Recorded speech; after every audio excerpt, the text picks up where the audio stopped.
Good morning, guys. So I'm getting ready to do for the first time in a long time, a before work bike ride. And it's because I've switched to mid shift and I'm doing a later start time. So I want to show you where I ride when I just want to do a workout.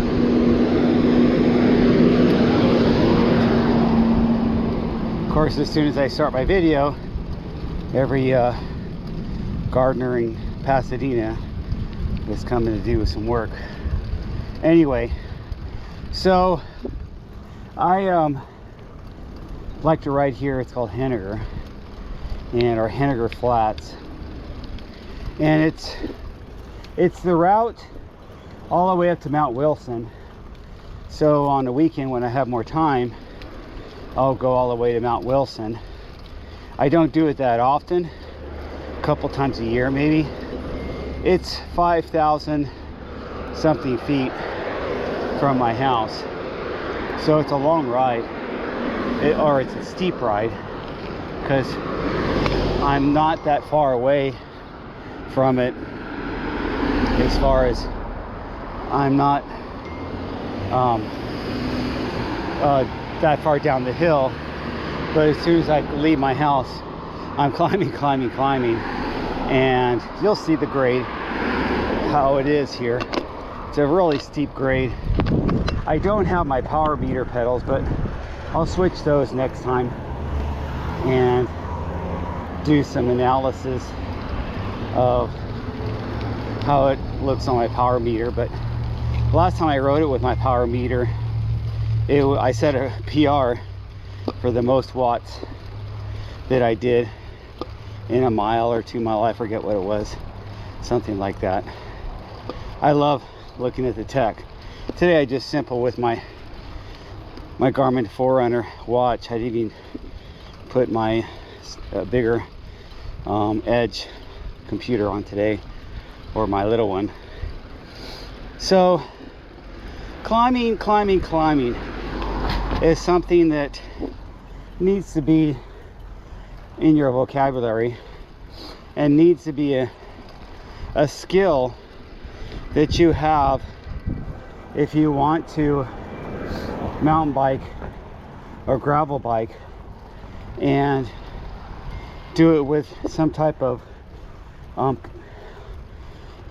conviction to where you feel like you can ride anywhere. And it's something that is not easily attainable. You don't just go into mountain biking and become a natural climber.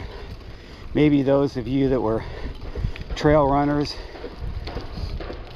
or real fit, maybe rock climbers or something like that, had that capability because you just were climbing all the time with those other sports, and you know how it feels to keep pursuing against gravity and up with steep elevation. So listen to that, guys. Well, besides the construction, guys, but listen to that silence of my Onyx Vesper hubs. Oh my gosh, I'm so happy I got this wheel set. I can't wait to do a backcountry ride in silence with these hubs. Anyway, so I digress. Here's the entrance. There's a gate here, has a lock. I don't know the combo. I've never come after hours where I've had to unlock it. I'm sure the local residents have the combo, and you could probably talk nicely to one of them and get it if you lived around here. I do live around here, I just never asked. So, good morning. Morning. So, lots of people come here and do hikes. It's a great trail to hike up because you do get a nice workout you're going up like a steep set of stairs, honestly. And you will see as I get into it how steep it is. There's percentage gains. I should have had my Garmin Edge so I could have showed you the percentages. But the percentage gains on the climb are like 12%, 15%. I think there's one section that goes about 20% for a short time. So it's incredibly steep and very unforgiving. I would not recommend coming here in the middle of a hot day. You would just get wiped out. But some people do it. Definitely hikers do it. I think there's a thing about they feel like they have a quest to go on a super hot, sweaty ride up something that's super steep.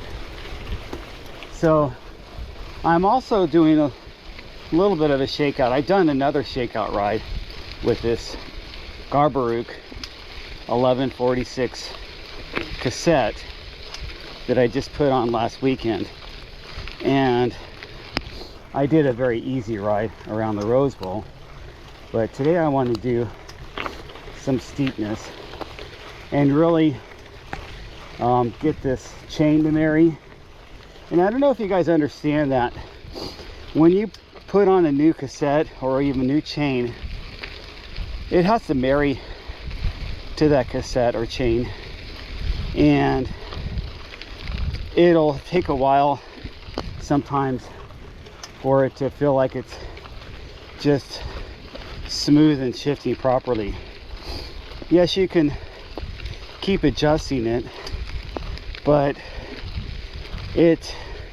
I noticed with aftermarket cassettes, because I've been a Shimano guy. Now Shimano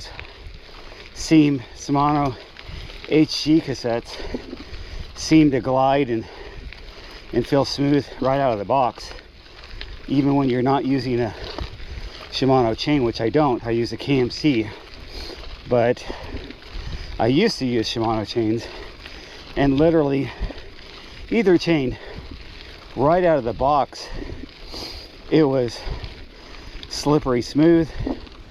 And once I had the derailleur adjusted properly, I set it and forget it, and never felt I had to micro adjust as my chain would marry the cassette. So that is something to consider when you get a Garbaruk or another aftermarket cassette with your drivetrain. Now this is a 1x, and my derailleur is the GRX.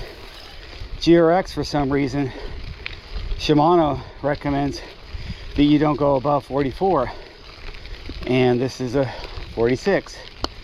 But you could just adjust your B screw and it works fine. I wouldn't do the 50 unless I got that extended cage that Garbaruk sells. And personally, I'm going the other direction. Instead of going with a big pie plate 50 in back, I'm going smaller in front, and I have a 38. I might even do a 36. My reasoning is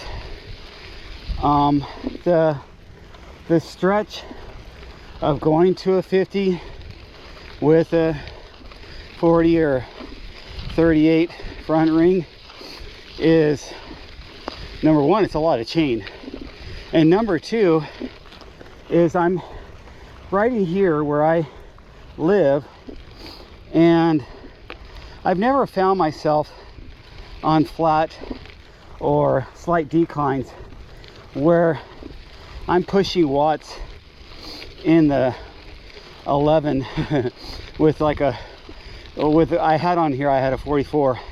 I was never pushing watts in my 4411 trying to pace line and keep a fast speed. Never felt that I had trails that were conducive for that. So I hardly ever use that. I nearly just kept that 44 and thought about it more as to do this bike when I travel and just use it when I do get to those spots where I'm doing mostly flat roads. But I've never found that a bigger, I think most gravel bikes come with a 42 or sometimes a 40, and I don't see the need to go bigger than a 44. Perhaps if you maybe are using your gravel bike as an all-road and want to put slick tires, and or you're riding hard pack and access roads that are kind of, I'm thinking of like those farmland roads or those utility roads with people that are riding in Montana or Wyoming or something. Two beautiful states that I would love to live. So for that, perhaps you've got the formula and you feel that a 46 or a 44 with your 1150, if you decide to go up to the 50 of the Garbaruk or the SRAM, you feel that that's the great combo, and maybe even the 12 speed.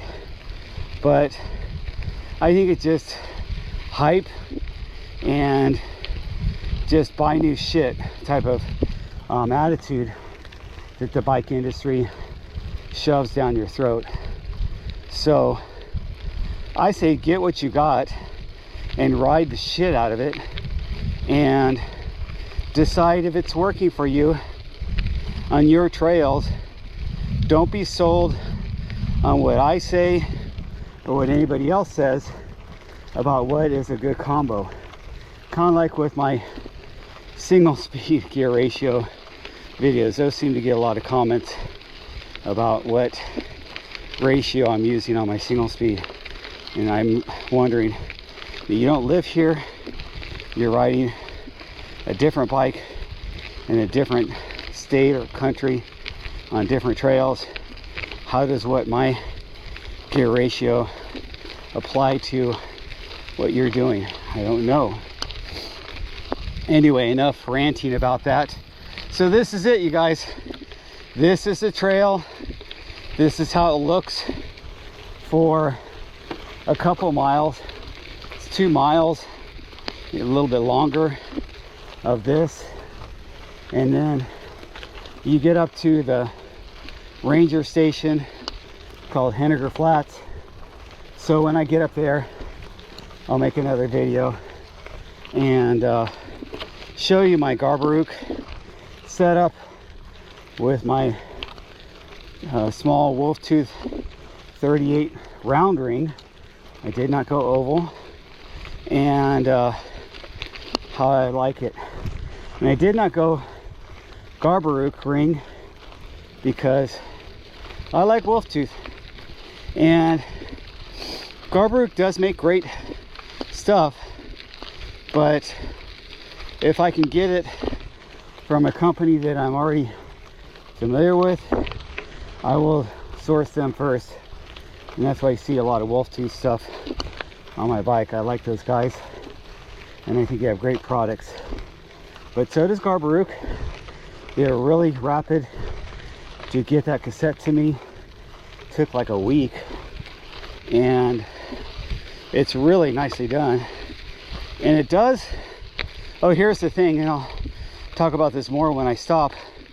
It saves you over 100 grams over Shimano HG XT cassette 1146.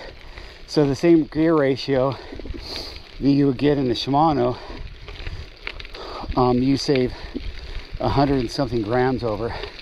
so it's quite a bit lighter, and the design makes it easier to put on your free hub, because putting cassettes on my free hub for this Onyx Vesper hub is a little bit tedious because of they have these little slots in there that have pins to keep you from wearing out the lighter aluminum free hub body of the Vesper. That's the difference between the Vesper and the Classic. Well, I'll point out the other differences. I have both hubs, so I'll do a separate video on the difference between the Classic and the Vesper. So I'll talk to you guys later.